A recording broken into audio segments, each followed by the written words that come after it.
తాజాగా వైసీపీ మాజీ మంత్రి ఆర్కే రోజా కూటమి గెలుపును సవాల్ చేస్తూ పలు కీలక వ్యాఖ్యలు చేయడం జరిగింది. ఆమె అన్నట్టుగానే ఈవీఎం ట్యాంపరింగ్ జరిగిందంటారా మీరు? ఒకటి, రోజా గారికి నోరెక్కువ, పని తక్కువ. ఒకప్పుడు ఆమె ఏపీఐసి చైర్మన్గా చేసింది, 2 పర్యాయాలు ఎమ్మెల్యేగా చేసింది. ఎవరు? ఈ రోజా. ఈ రోజా గారు అప్పుడు ఎమ్మెల్యేగా చేసినప్పుడు 10 సంవత్సరాల్లో నీ నియోజకవర్గానికి ఏం చేసావు, ఒక మార్కు చెప్పమ్మా అంటే చెప్పలేదు. ఇంకి 2019లో వైసీపీ అధికారంలోకి వచ్చిన తర్వాత ఏపీఐసి చైర్మన్ ఇచ్చారు. నువ్వు తీసుకొని వచ్చిన ఇండస్ట్రీస్ ఏంటమ్మా అంటే చెప్పలేదు. మళ్ళీ ఈమె మంత్రిగా కూడా చేసింది. మంత్రిగా చేసినప్పుడు టూరిజం క్రీడా శాఖ చేసింది. ఏం చేసావమ్మా అంటే ఏమీ చెప్పలేదు. ఈమెంటంటే నోరెక్కువ. అందుకని ఏంటంటే వీళ్ళ నియోజకవర్గ ప్రజలు ఏ విధంగా కొట్టారంటే ఒక చెంప కాదు 2 చెంపలు వాయించి వాసిపోయేలా కొట్టారు. 40,000 మెజారిటీతో చిత్తుగా ఓడించారు రోజా గారిని. కానీ ఆమె మారక ఈవీఎంల ద్వారా అంటుంది. నువ్వు గత 2 పర్యాయాలు నువ్వు శాసనసభ్యురాలుగా గెలిచింది అదే ఈవీఎంలతో కదా, రోజా గారు. ఆ రోజు ట్యాంపరింగ్ చేసి నువ్వు గెలిచావా 2 పర్యాయాలు? దీనికి సమాధానం చెప్పు. ఈరోజు వాళ్ళు గెలిస్తే మాత్రం సక్రమంగా ఎన్నికలు జరిగాయి, వాళ్ళు ఓడిపోతే మాత్రం ఈవీఎంల పైన దోషం. సిగ్గుచేటు, ప్రజాస్వామ్యాన్ని కించపరుస్తూ మాట్లాడుతున్నావు. 2 పర్యాయాలు నువ్వు శాసనసభ్యురాలు కదా, 2 సార్లు ఈవీఎంలతోనే కదా జరిగింది ఎన్నికలు. అప్పుడు 2 సార్లు గెలిచావు కదా, అప్పుడు నువ్వు గెలిచింది ఈవీఎం ట్యాంపరింగ్ చేసి గెలిచావా అని అడుగుతూ ఉన్నారు ప్రజలు. దీనికి సమాధానం చెప్పు.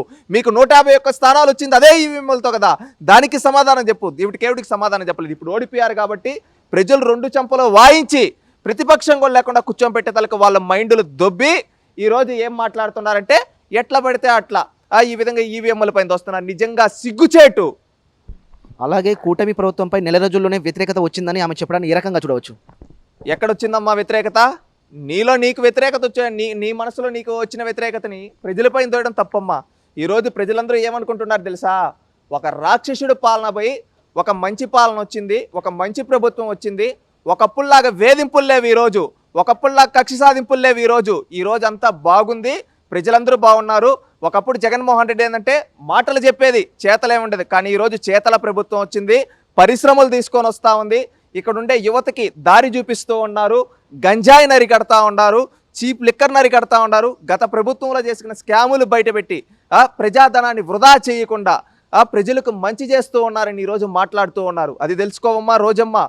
ఇంకొకటి, నువ్వు ఇంకా మాట్లాడతావు ఏంటంటే, నీకేమంటే జగన్మోహన్ రెడ్డి మంత్రి పదవి ఇచ్చాడు, అప్పుడు ఈరోజు ఓడిపోయి ఆ మంత్రి పదవి పోయింది, నువ్వు ఎమ్మెల్యేగా ఓడిపోయినావు. ఇంకేందంటే ఇన్ని రోజులు పవర్ని ఎంజాయ్ చేసి నువ్వు ఈరోజు పవర్ లేకపోతే తట్టుకోలేక ఫ్రస్ట్రేషన్లో నోటికేదొస్తే అదే. ఇదేమన్నా స్టాటిస్టిక్స్ మాట్లాడుతున్నా అంటే మాట్లాడదు. గత 5 ఏళ్ళు నువ్వే కదా అధికారంలో ఉన్నింది. గత 5 ఏళ్ళు ఏం చేశారంటే ఏం చేయలేదే కదా ప్రజలు, మిమ్మల్ని ప్రతిపక్షం కూడా ఇవ్వండి. ఈ రోజు నెల రోజులు అంటున్నావు. ఒకటి చెప్తావు, వచ్చిన తొలి నెలలోనే మీరు చూస్తే మెగా డిఎస్సి పైన సంతకం పెట్టారు, టెట్ కూడా నిర్వహించారు, డిఎస్సికి నోటిఫికేషన్ ఇస్తూ ఉన్నారు. ఇంకొకటి, ఈరోజు అన్నా క్యాంటీన్లు వీళ్ళు 5 ఏళ్ళు మూయేస్తే ఈరోజు అన్నా క్యాంటీన్లు తెరిచి ప్రతి పేదవాడికి భోజనం పెడుతున్నారు. రాష్ట్రం మొత్తం మీద 200లకు పైగా అన్నా క్యాంటీన్లు తెరిచారు. ఇంకొకటి, ఈరోజు చూస్తే పెన్షన్ విషయం గురించి ఒకప్పుడు జగన్మోహన్ రెడ్డి ఏం చేసేవాడు తెలుసా? పెన్షన్లు కత్తిరించేసేది. ఈ మీటింగ్ రాకపోతే పెన్షన్ కట్, ఆ విధంగా కత్తిరించేసి వేధిస్తూ ఉండేది. ఈరోజు అలాంటి వేధింపులు లేవు. ఇంకొకటి ఏంటంటే జగన్మోహన్ రెడ్డి ఒకేసారి నేను 3,000 చేస్తా అని చెప్పి కొన్ని సందర్భాల్లో మీటింగుల్లో అంతా చెప్పేసి మళ్ళీ ఆ 3,000ని ఏడయ్యా అంటే నేను 250 పెంచుకుంటూ పోతా అని చెప్పి మాట తప్పాడు, మడం తిప్పాడు. కానీ చంద్రబాబు నాయుడు గారు ఒకే మాట ఇచ్చారు ఎన్నికలకు ముందు. ఏమనంటే మేము జూన్లో కొత్త ప్రభుత్వం ఏర్పడుతుంది, జూలైలో పెన్షన్ ఇస్తాం కదా, జూలైలో ఇచ్చే అప్పుడు తొలి 3 నెలలు కూడా ఏప్రిల్ మే జూన్ 3,000 కలిపి 3,000 అవుతుంది. మేము 1,000 రూపాయలు 3,000 పెన్షన్ 4,000 చేస్తున్నాం కదా, ఆ 4,000 చేసిన దాంతో ఆ 3,000 కలిపి 7,000 ఇస్తామని చెప్పారు. మాట ఇచ్చిన విధంగా చంద్రబాబు నాయుడు గారు 7,000 జూలై 1వ తేదీ అందరికి ఇచ్చారు. ఈరోజు 4,000 రూపాయల పెన్షన్ ప్రతి ఒక్కరికి 1వ తేదీ ఇస్తున్నారు. ఒకవేళ 1వ తేదీ ఆదివారం కానీ ఏదన్నా ప్రభుత్వ సెలవు వస్తే ఒకరోజు ముందుగానే వాళ్ళకి పెన్షన్ ఇస్తూ ఉన్నారు. ఇంకొకటి చూస్తే ఒకప్పుడు వికలాంగులకి 3,000 ఇచ్చే జగన్మోహన్ రెడ్డి మమా అనిపించుకునేది. కానీ ఈరోజు చంద్రబాబు నాయుడు గారు వికలాంగులకు అండగా నిలబడడం కోసం డబుల్ చేసి 6,000 రూపాయలు పెన్షన్ ఇస్తా ఉన్నాడు చంద్రబాబు నాయుడు గారు. ఇది కూటమి ప్రభుత్వం మార్కు. అదేవిధంగా శ్రీకాకుళం నుంచి అనంతపురం వరకు అనేక ప్రాంతాల్లో అనేక పరిశ్రమలు తీసుకొని వచ్చారు. యువతకి ఉపాధి ఉద్యోగ అవకాశాలు చూపిస్తున్నారు.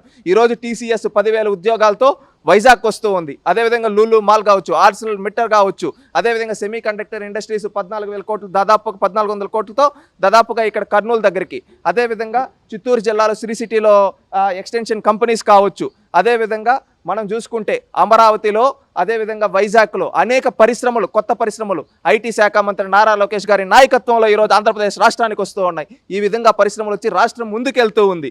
గతంలో సంక్షోభంలో ఉండే రాష్ట్రం ఈరోజు సంక్షేమం దిశగా, అభివృద్ధి దిశగా దూసుకెళ్తూ ఉంటే చూసి ఓరవలేక వీళ్ళకి రాజకీయ భవిష్యత్తు ఉండదేమో అనే దురుద్దేశంతో వీళ్ళు ఏమని చేస్తూ ఉన్నారంటే ఈరోజు విష ప్రచారాలు చేస్తూ ఉన్నారు. ఇక్కడ తెలుగుదేశం ప్రభుత్వం, కూటమి ప్రభుత్వం ప్రజారంజక పాలన కట్టుబడి ఉంది. మా నేతల ఆస్తుల్ని దోచుకున్న, వేధించిన, వడ్డీతో సహా తిరిగిస్తామని కూడా ఆమె చెప్పడం జరిగింది. దాన్ని ఏ రకంగా చూడొచ్చు అంటారు? ఎవరాస్తులు ఎవరు? మీరు ప్రజల ఆస్తులు దోచుకున్నారు. అందుకే ప్రజలు మీకు ప్రతిపక్షం కూడా లేకుండా కూర్చోబెట్టారు. ఇంకొకటి మీరు అంటున్నారు ఎవరితో దోచుకోవాల్సిన కర్మ తెలుగుదేశంకి లేదమ్మా. ఒకటి గుర్తుపెట్టుకో, తెలుగుదేశం పార్టీ లక్ష్యం ఎప్పుడు ప్రజలకు మంచి చేయాలి, ప్రజలందరినీ ఆదుకోవాలి అన్నది. ఒకటి మీరు ఈరోజు ప్రజలు, మీరు ఒకటి చిన్న ఉదాహరణ చెప్తాంటే రెవెన్యూ సదస్సులు పెడుతూ ఉన్నారు, అదేవిధంగా పరిష్కారాలు, ప్రజావేదికలు, ప్రజా దర్బార్లు పెడుతున్నారు. అక్కడికి వచ్చేవాళ్ళు దాదాపుగా 85% మంది ఈ వైఎస్ఆర్సీపీ నేతల బాధితులే. ఎందుకంటే ఈ వైఎస్ఆర్సీపీ నేతలు అధికారంలో ఉండేటప్పుడు పేద ప్రజల భూములను లాక్కున్నారు, పేద ప్రజల ఆస్తులను లాక్కున్నారు, వాళ్ళని ఏ విధంగా అంటే ఆ విధంగా వేధించారు. ఈ రోజు ఏమంటే వాళ్ళు కడుపు పండి ఈరోజు ఒక కూటమి ప్రభుత్వం వచ్చింది, మాకు న్యాయం జరుగుతుంది అని చెప్పి ఈరోజు రాష్ట్ర నలుమూలల నుంచి ఈరోజు చంద్రబాబు నాయుడు గారి దగ్గరికి, లోకేష్ గారి దగ్గరికి, అదేవిధంగా మంత్రుల దగ్గరికి వచ్చి వాళ్ళ సమస్యలు చెప్పుకుంటూ ఉన్నారు. అంటే ఈరోజు వీళ్ళు ఏ విధంగా రాష్ట్రం మొత్తాన్ని దోచుకు తిన్నారో మనం గమనించవచ్చు.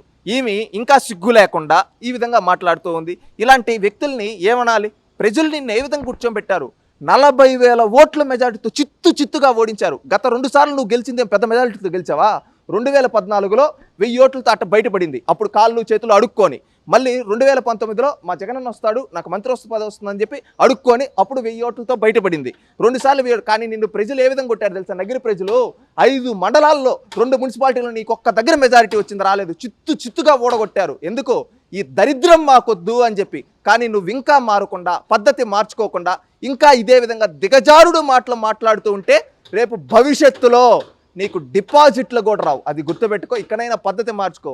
ప్రజాప్రభుత్వం ప్రజలకు మంచి చేస్తూ ఉంది, ఆ ప్రభుత్వం అభినందించు. అంతేగాని ఎట్లా పడితే అట్లా, నోరుంది కదా, దేవుడు నోరిచ్చాడు కదా, నాకు నేను బాగా గట్టిగా అరుస్తానని చెప్పి అరుస్తూ ఉంటే భవిష్యత్తు ఉండదు రోజా గారు. అది గుర్తుపెట్టుకోండి. హుందాతనంగా మెలగండి.